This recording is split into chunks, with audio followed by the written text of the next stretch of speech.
Hello and welcome to DFS Coach Talk. Today is Wednesday, June the 15th, 2022. I am Joe Sarvati, affectionately known as Coach, and I am excited to join you today to talk about one of the PGA majors. It is the US Open, which you cannot get much more exciting and better than that one. And there's all kinds of backstories with this tournament this week for sure.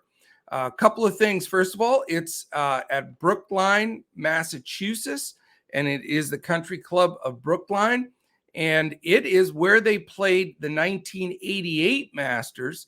So nobody, contending here that played in that one, that's for sure. But it's also the venue of this is the truth too, one of my top 3 favorite sports memories of my lifetime. And that was the Ryder Cup in '99. One of the great stories, comebacks, improbable wins by the U.S. team, and just a fantastic Ryder Cup. So if you've never experienced that '99 Cup, look it up, check out the highlights. It was an incredible thing. And so this course will bring back some great memories from 23 years ago. I can't believe it's been 23 years, but still can remember Justin Leonard rolling in that enormous long putt on 17 and the U.S. looking like they had lost and come back and won it. So great memories there. It's a great course. They've lengthened it a little bit. It's going to be tough. I mean, you're talking like 7,300 yards right in that area, which doesn't sound like the worst, but it's a par 70. So when you're talking par 70 that's that long, you're going to need the big sticks this week. There's no question about it.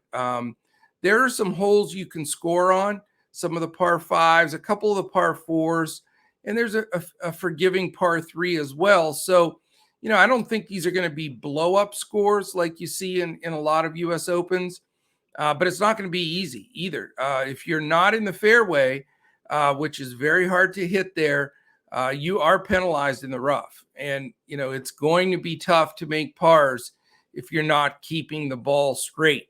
So not only do you have to keep it straight, though, you have to be long. So whoever's got the driver rolling, which you're going to need this week, is really going to be the tough ones to beat. I think that's the key factor.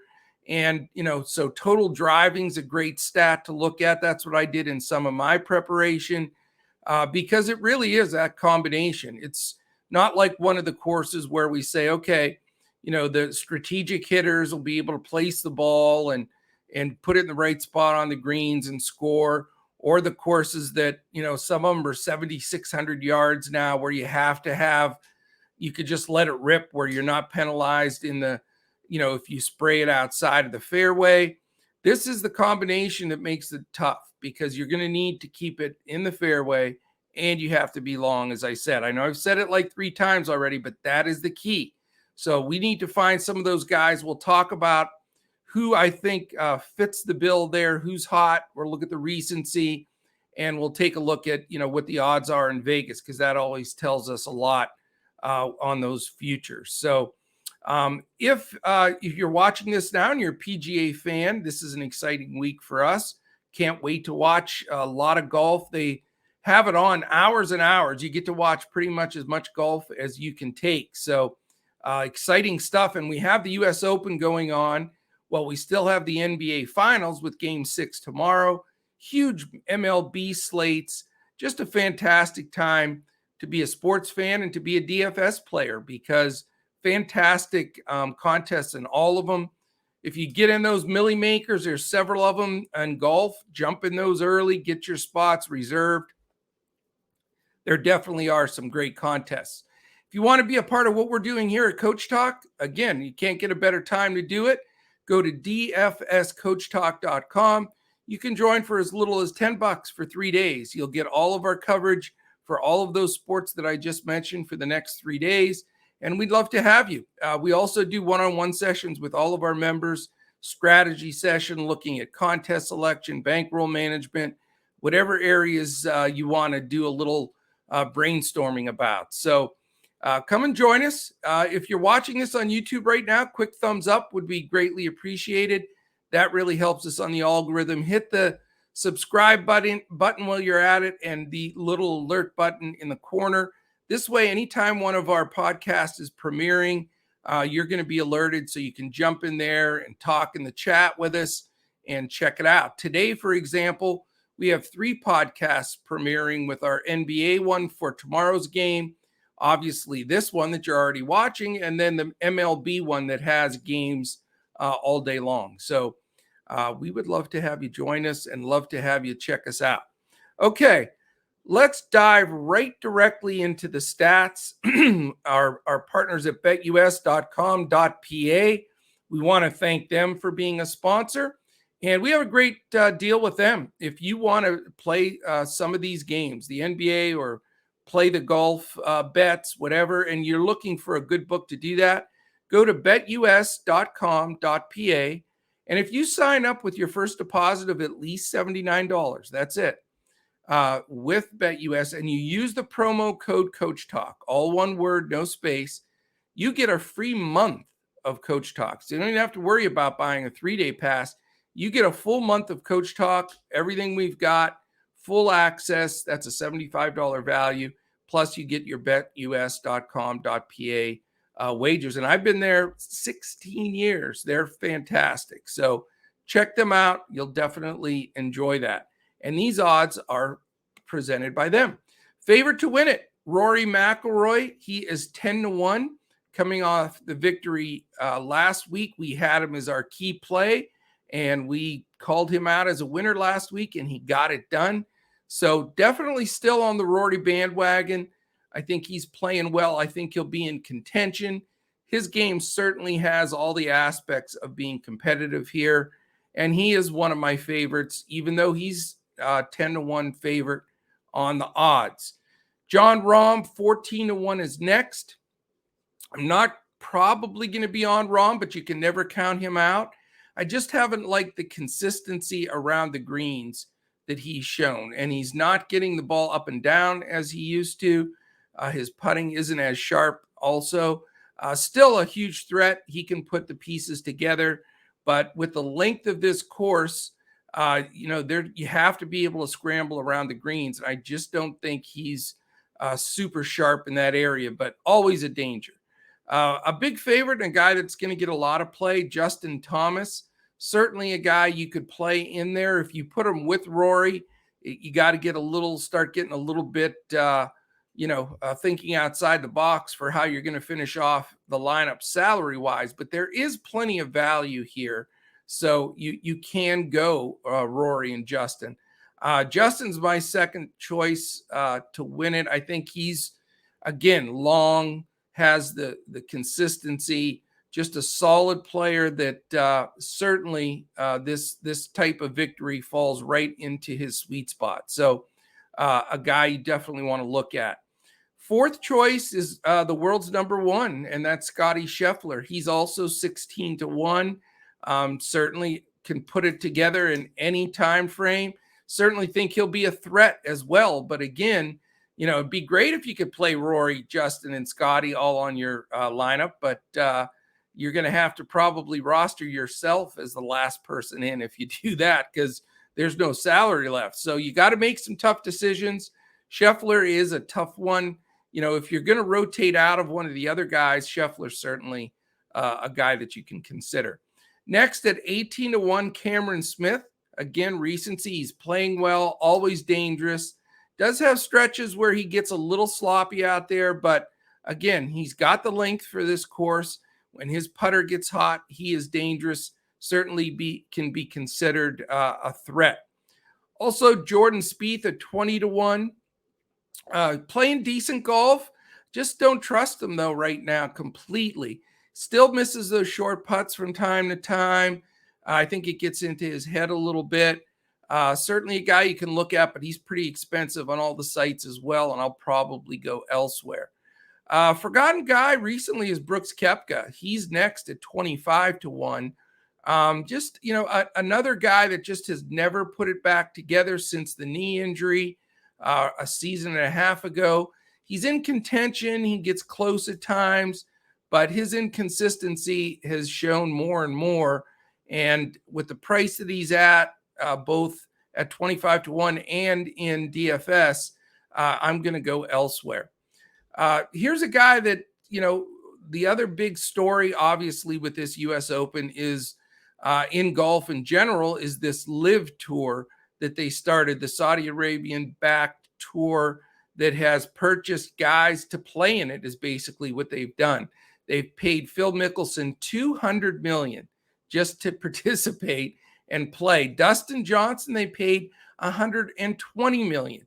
And to put that into perspective, Tiger Woods, for his career on the PGA Tour, which arguably either him or Jack, but I would say the best career in the history of the PGA Tour, he's earned a little over $121 million in earnings for his career. That's just tournament purse. And they're giving just Dustin Johnson $120 million to go play in this Live Tour. So it is crazy. I don't know what it's going to do to the game of golf, but there are several players that have gone over to play. A lot of the foreign players, and I don't know what this is going to do to the Ryder Cups coming up. What rulings are going to be made. It's going to get ugly before it gets better. It may change it for good. That's the difficult part. Dustin Johnson is one of those guys that made the move, like I said. And I'm not going to take any of those guys this week. I think that just way too much, controversy and questions. The press is going to be all over them. Total distractions. The PGA is extremely upset with these guys. They're banning them from life from the tour when they can legally, and there's all of that going on. So the Dustin Johnsons, Phil Mickelsons, all the other guys that went, Lee Westwood, Kevin Na, there's a huge list.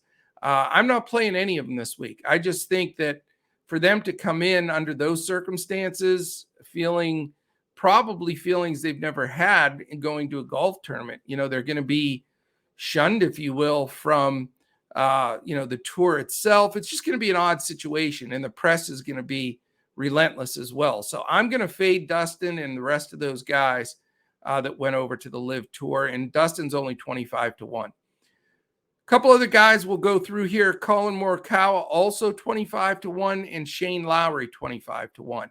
Now, Morikawa, always dangerous, just not firing on all cylinders. Certainly a guy that can get hot. I'm not going to go there. I just don't think he's shown the consistency that he needs. And, for that, I just, this is the kind of course where unless you're in top A form, grinded out form, I don't think you're going to do well. And he certainly isn't in the best form of his young career either. Shane Lowry, he's been right in the thick of everything. And, as far as making a cut and being in contention, he's a fine play at 25 to 1. I will say he does play better when it's cooler, it's a little wet, or, all of those scenarios from just, growing up and playing in Ireland. But the forecast is pretty good. 70s throughout the week, low 80s, a little chance of rain maybe on Friday, but not much, just a shower. No washouts, no cold temperatures. Winds will be consistent, like 12 to 15 miles an hour, so nothing crazy. So, just for that reason alone, it downgrades Lowry for me. I like to fire him up when we're going to have some tougher conditions, but his results stand for themselves. He is playing great golf. Last couple of guys we'll go over here. Victor Hovland at 28. Again, a guy that we know when he gets hot can win it, but he's just not been good on the greens. He is not putting well enough at this point to win a major like this. And if he can work that out with the flat stick, he's got everything else. And a guy to keep an eye on, but again, expensive. Xander Schauffele, I went to him in the last major, and it's hard not to go to him in majors because he's always right there. He's a nice 33 to 1. Again, not, at the peak of his game, but certainly a guy, that can attack a par 70, 7,300 yard course and still slice it up because he's plenty long enough and he's got the other pieces. So definitely a guy I'm considering. It's hard to eliminate him in any major just because he's always right there. Next, Patrick Cantlay. Again, a guy that's not playing his best golf, and he's had a few weeks where he's done well, but from a consistency standpoint, not putting the pieces together as I'd like to see, and therefore I'm not going that direction. There's the last two guys at 33-1. It's pretty interesting. One of them's Matthew Fitzpatrick, who I've been on all year. He's played well. He's been right there. He's in contention. He just hasn't been able to finish the deal some of these weeks when he's right there. But again, a safe guy to make the cut, safe guy to be competitive, and somebody I'd like to try to fit into some of my lineups. Last guy is Tiger Woods. How about that? Tiger is only 33-1. He remembers Brookline very well from '99. So he's been there, done that. And, I just can't do it. I mean, whoever plays him, go for it. He's going to be on, they'll be following him on every shot. And I get it. But, to play at this level, at this tough of a course, half injured and not playing much, I just don't see how you can do it. But, more power to you if you can go that direction. No doubt about it. All right. That is a breakdown there of the odds, sort of the weather, the scenario. We've got, of course, these great stories with the Live Golf guys. Let's throw a couple of Prize Picks plays at you, and then we will get down the road here so you can get ready for this event. One guy that I didn't mention because he wasn't in that top group, he's longer than 33-1. A guy that I think can be sneaky good this week, and a guy I'm going to have in a lot of lineups is Joaquin Niemann. I'm going to take him under 71.5 strokes for the round one. Prize Picks goes round by round. You can't play for the whole tournament. So Joaquin Niemann under 71.5. He'll be in a lot of my lineups. He certainly has the length, and he can putt the ball. So I think he's in contention this week. He's one of my picks. As far as the other two guys I'm going to give out here are the two guys I mentioned, the big money winners. Combined, they were paid $320 million to play in the Live Tour. Somebody's living right, man. That's nuts. But I'm going to go Dustin Johnson over 71.5. So I think he goes at least 2 over par in that first round. And I know this number is huge for Phil, but he's no younger. He's been the guy. He looks like this has taken a toll on him, though. If you've seen him in interviews or pictures, I get it. I don't blame the guy. I mean, if you're offered $200 million, how can you not take that? I mean, you'd have to be stupid not to take that. And so I get it, but I just think it's going to have a negative effect on his game, and you just can see it. And his over-under number here on Prize Picks for round one is 75, 5 over par. I'm still taking the over. I think you're going to have people think that's just too high of a number, but I think, 77, 78, easy for Phil. Not playing great, all the distractions. He really is the figurehead for this switch over to Live Golf, and I'm going to take advantage of that and go over Phil 75. All right, my friends, that is it for PGA, the U.S. Open this week. Just wanted to give a little bit of a blanket look as you're building these lineups. We're going to provide this evening for our members a core build for DraftKings and then full lineups for FanDuel and Yahoo. So if you're looking for some PGA, hopefully takedowns in these milli makers, Coach Talk is the place to go. So come join us, dfscoachtalk.com. If you want to check us out on Twitter, again, it's at DFS Coach Talk, and I am at Joe Sarvati. So thank you so much for joining us. Enjoy the U.S. Open this week. It is going to be a fun week, and we'll be back again next week when we look to crush it in PGA, DFS, and Prize Picks.